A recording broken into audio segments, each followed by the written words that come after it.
2 weeks ago, we got reports that the next gen Civic was supposed to be built in Mexico, possibly at a whole new plant, because they don't have production capacity for a Civic down in Mexico. They build the HRV and the new Acura ADX in Mexico.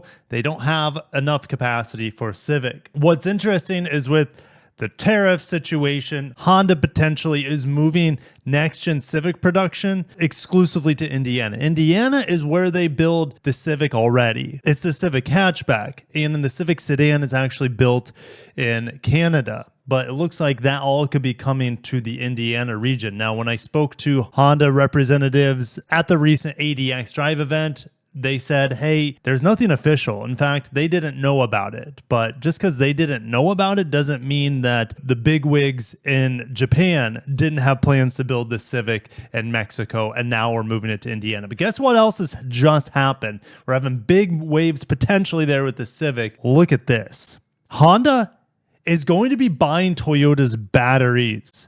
This is, as far as I'm aware, unprecedented. If you guys are excited for this news, smash that like button. It's very strange and like I said, unprecedented. We've never seen Honda and Toyota working together to like navigate these unsure waters with tariffs. Okay. But we have other things to talk about today, like the passports getting big markups still in today's economy.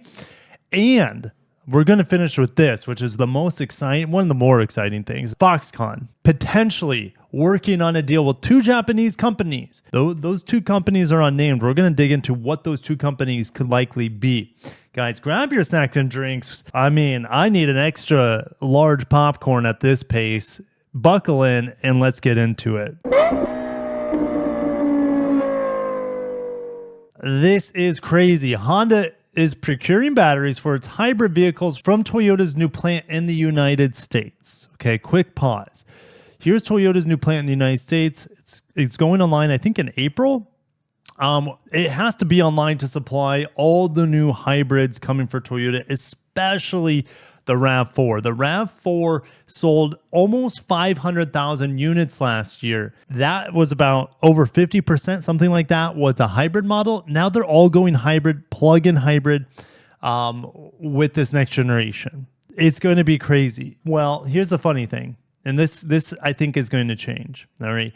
They have 14 production lines, will eventually, when it's all said and done at this plant, 14 production lines for batteries. Only 4 support battery production for hybrid electric vehicles and 10 for BEVs. Well, with the BEV mandates essentially getting thrown out the window with the current administration and the EV tax credit getting thrown out the window, it's like maybe they need to have a lot of BEVs for the ZEV states or the CARB states, California, the whole West Coast, essentially the whole Northeast, Colorado, some other states in there too. So they need BEVs for essentially the dual market here in the United States. But the amount of hybrids that just came online for Toyota from the Honda brand, this is crazy. How many hybrids are going to be built? Well, let's get into it. Starting fiscal year 25, Honda will take in batteries for approximately 400,000 vehicles, which is roughly enough for all the hybrids it sells in the country. But that was last year. Last year, they sold, I think, around 400,000 hybrids in the United States. They want to keep expanding. I believe this next year, it's going to be about 500,000 hybrids for Honda. So they will still have to take in some batteries from Japan and China.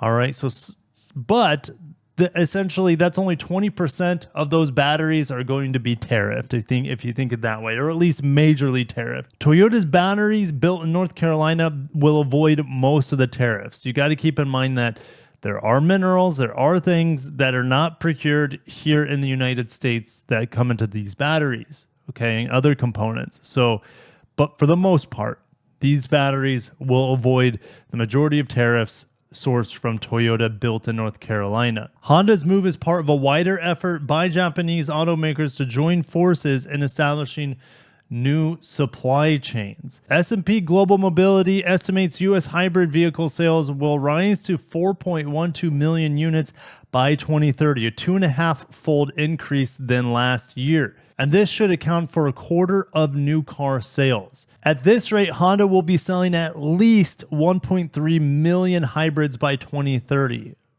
I would say it's going to be more than that, but time will tell. They're saying the batteries procured from Toyota will likely be used in the CR-V. Well, guys, here's the thing. It could be a lot more than just the CR-V. We know that the Accord has a hybrid, the Civic has a hybrid, and those volumes will keep going up. There are other vehicles in Honda's lineup that need hybrids. Okay, their large platform has no hybrids. They need hybrids in all their large platform vehicles, from the Odyssey to the Passport. All right, the next likely vehicle I would say to get hybridized, it would be on their global platform, not their large platform, unfortunately. So the HR-V. All right, so if the HR-V gets a 2-liter hybrid, they need more battery packs for that. And Acura has just said actually recently that they're reopening the door to hybrids due to hybrid demand. Go figure. All right, so it would just be kind of sick, and it is kind of sick, but it'd be especially sick if the HR-V gets a hybrid and costs less than the new ADX, and it would be way faster than the ADX, which is ironic because Acura is supposed to be this precision crafted performance brand, the performance brand of Honda, yet the Honda hybrid would dust the ADX that's on the same platform, built in the same plant. So it would be a really bad decision for Honda to launch an HR-V hybrid before an ADX hybrid, in my opinion.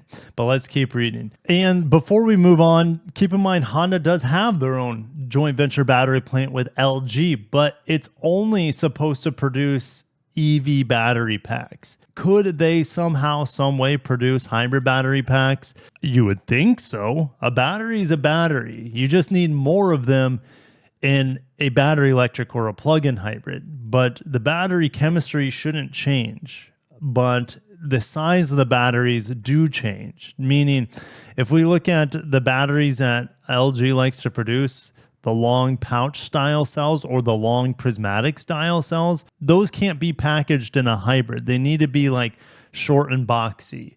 All right. So they would have to change how they produce their batteries, which would be very costly. So Honda's just saying, hey, we don't have that flexibility, or maybe we don't have that sort of capital to change how our batteries are being made at this plant. So we're just going to hire Toyota to supply the batteries for us.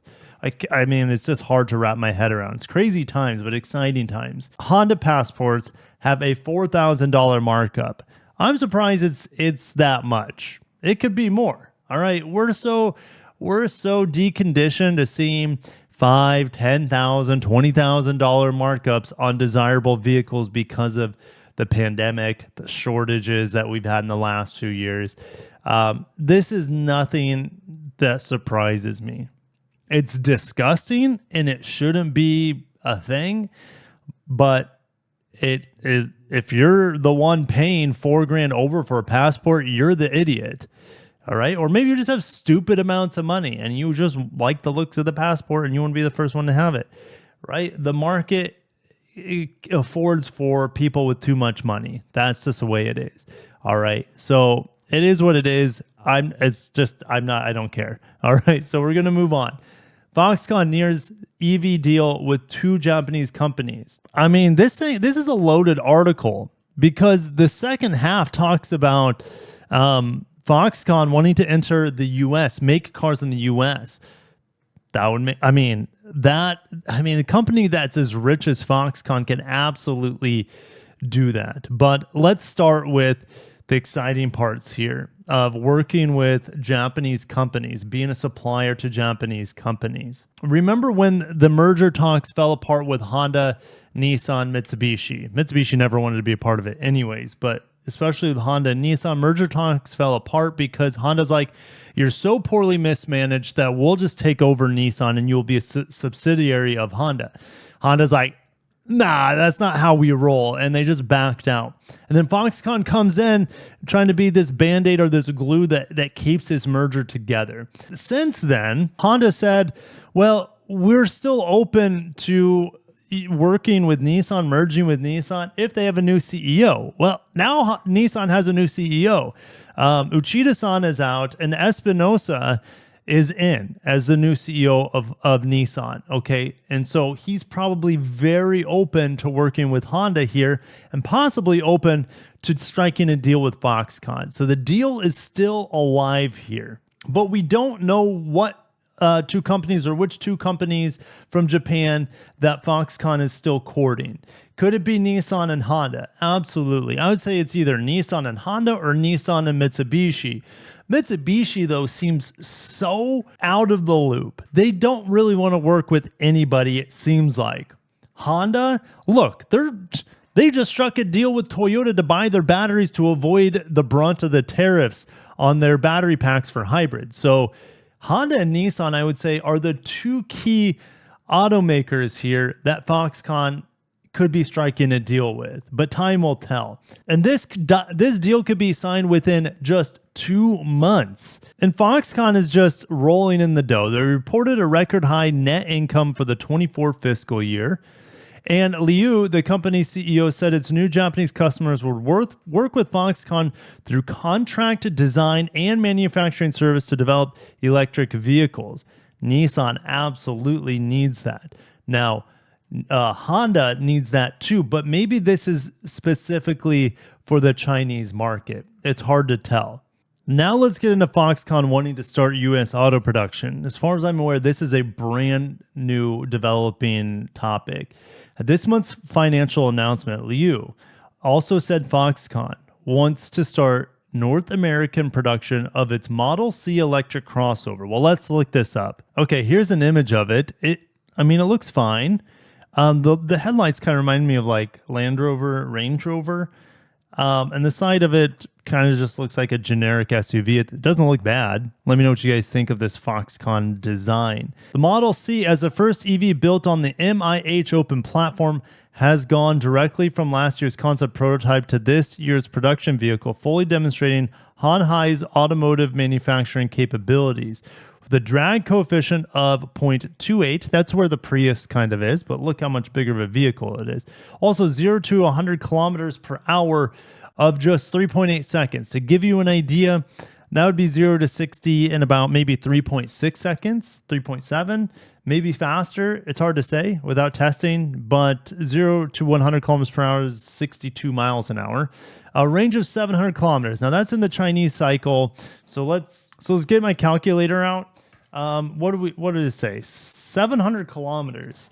700 kilometers times, so 400 miles, but divided by, it's probably about, best case scenario, 300 miles, upper 200s on the EPA cycle. They want to bring that Model C into production in the United States in the fourth quarter of 2025. And because of the U.S. tariffs, Liu wants to expand Foxconn's U.S. production base. Do they even have a production base now? Do you guys remember when Foxconn tried to strike a deal with Lordstown? Well, they did strike a deal with Lordstown, and then Foxconn wanted nothing to do with them. It was a hot mess. This was 2023, so about 2 years ago, and Lordstown is all but gone as far it's permanently closed, right? But Foxconn seemingly also has a place in Wisconsin. I mean, they have a pretty big campus here. They could produce BEV, so expansion site. I mean, then I think we have maybe a finished look here. So maybe this is big enough to build BEVs. It's quite possible. But they also have additional land there seemingly to expand if need be. So, and remember, Foxconn's automotive arms leader, Jun Seki, was a former Nissan COO. Nissan is like the apple of his eye. He really wants to work with Nissan. He understands how Nissan operates. Foxconn has all the potential in the world to be a mega power in the automotive industry, but they need strong partners to break through, in my opinion. They seem to already have quite a few agreements with semiconductors, e-axles, in other countries. In Germany, for example, they're trying hard in the United States to develop automotive capacity. I mean, Honda and Nissan makes the most sense. They could do a lot of damage in the United States market, North American market, by revamping Nissan's plant down in Canton, Mississippi, and just having better products. Simple as that. Let me know what you guys think about that. But Honda's not scared to work with new partners, essentially. And Foxconn could be a part of that. And Nissan could be a part of that as well, as Honda is buying up batteries from Toyota. Crazy times. I'll see you guys in the comments. Have a great day. Stay safe and peace.